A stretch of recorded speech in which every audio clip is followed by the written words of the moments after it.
Subscribe now and press the bell icon. Never miss an update. Biloli शहर और तालुका Congress committee की जानिब से आज आमदार अमरनाथ राजूरकर की क़यादत में केंद्र सरकार के खिलाफ पेट्रोल, डीजल, गैस जैसी महंगाई के विरोध एक जबरदस्त मोर्चा निकाला गया। बिलोली से अबरार बेग की एक रिपोर्ट।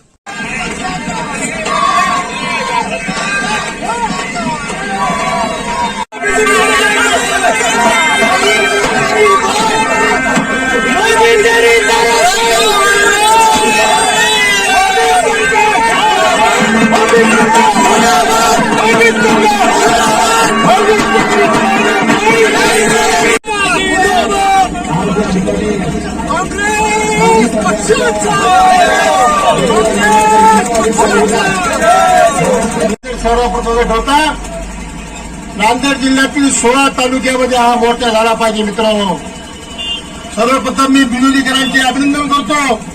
एवढ्या मोठ्या प्रमाणावर आपण मोर्चा काढला, गॅसची आणि पेट्रोलची आपण अंत्ययात्रा काढली। एवढं केल्यानंतर तरी मोदी सरकारला लाज वाटली पाहिजे। मित्रहो, अशी अपेक्षा आहे।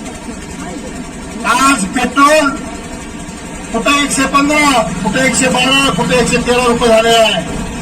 डिझेलचा भाव 100 रुपये झालेला आहे मित्रहो, आणि गॅसचा भाव 1000च्या जवळपास पोहोचलेला आहे। मोदी सरकारने सांगितलं की जे श्रीमंत लोक आहेत त्यांनी आपली सबसिडी सोडा आणि गॅस जे आहे ते गरिबापर्यंत पोहोचू। आमच्यासारख्या कित्येक लोकांनी सबसिडी सोडली आणि त्यांनी उज्ज्वला योजना काढली।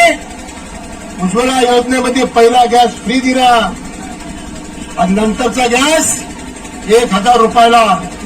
आमची कोणती भगिनी 1000 रुपयाचा गॅस घेईल मला सांगा? एवढा महागाचा गॅस परवडेल का? आज याचा निषेध करण्याकरता एवढ्या मोठ्या प्रमाणावर आमच्या मित्रों एक शेर मी माझे भाषण संपवताना सांगतो। तेरा हिस्से का भी कर्ज निभाना पड़ता है, तेरे हिस्से का भी फर्ज निभाना पड़ता है, तेरे हिस्से का भी फर्ज निभाना पड़ता है। तुझे चुप हो तभी हमें चिल्लाना पड़ता है, तभी हमें चिल्लाना पड़ता है। मित्रों, या मोदी सरकारला बोंबलल्याशिवाय कळणार नाही मित्रों। त्याच्यामुळे आपण सर्वांनी मोठ्या प्रमाणात सहभाग घेतला। आजपर्यंत कधी भाषण केलेलं नाही, पण बोलण्याचा योग या मोदीमुळे याला मिळाला आज।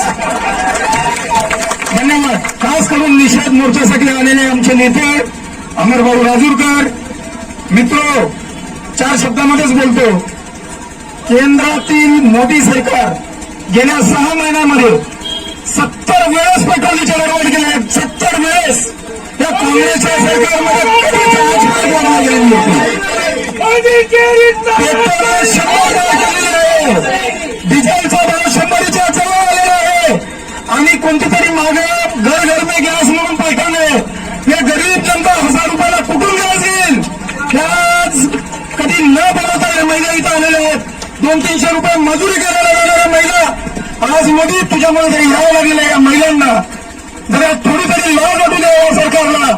मी तर एवढं म्हणून माझं भाषण संपवतात आम्हा। पहिली अशी रॅली आज ठरलेली आहे। ही आवाज जनतेची, हे जनतेची जे रोष आहे ते आपल्या मनाने तन मन धनाने इथं आपल्या जमलेले आहेत सगळे लोक। अरे मोदी, तुला एकेरी भाषेत बोलायचं लायकीचा राहिलेला आहेस तू। ही जे जनता आहे गोरगरीब यांच्या पोटाच्या प्रश्नात समोर आलेला आहे। सर्वात मोठी गोष्ट म्हणजे तेलाचा जे भाव वाढलेला आहे, आमचे माय बहिणी उपाशी मरत आहे। अरे तुम्हाला लाज वाटली पाहिजे। आता तुमच्या केंद्र सरकारमध्ये तुम्ही सरकार चालवलात, तुम्ही सगळं प्रायव्हेटायझेशन करून आमचे माय बहिणीला उपाशी मारत आहेत। अरे लाज वाटली तुमच्या केंद्र सरकारच्या लोकांना इथं जे महाराष्ट्रामध्ये प्रतिनिधित्व करतायत। अरे तुम्हाला लाज वाटली पाहिजे। आज आमची माय बहिणी आता 17 वर्षाची माय आमची इथं रॅलीमध्ये उपस्थिती आहे त्यांची। अरे त्यांचे रोज समजून घ्या, तुम्हाला भागात पाडेल। कारण आज भगवरॅलीचं नियोजन लावलेलं आहे, हे गोरगरीब जनतेचे जे आवाज आहे त्यांच्यामधूनच निघालेला आवाज। आणि तुम्ही नोंद करून घ्या, इतिहासातील आज जी निघालेली भव्य शिरोली बिलोली तालुक्यातील आहे, याच्या पुढून बी तुम्ही आगाई कमी करत नसेल तर हे बिलोलीची जनता या तालुक्याची दिल्लीपर्यंत मार्च करण्यासाठी घेणार नाही। मला बोलण्याची जी सहयोग करून वेळ दिलेला आहे, धन्यवाद मानता। जय हिंद। आपल्या सर्वांचं फसवणूक केलेलं आहे. आजच्या दिन आता म्हणले कुठे आले आजच्या दिन नाही आले. 2 लाख तरुण लोकांना नोकऱ्या मिळणार होत्या, नोकऱ्या नाही लागल्या. आज कार्यरत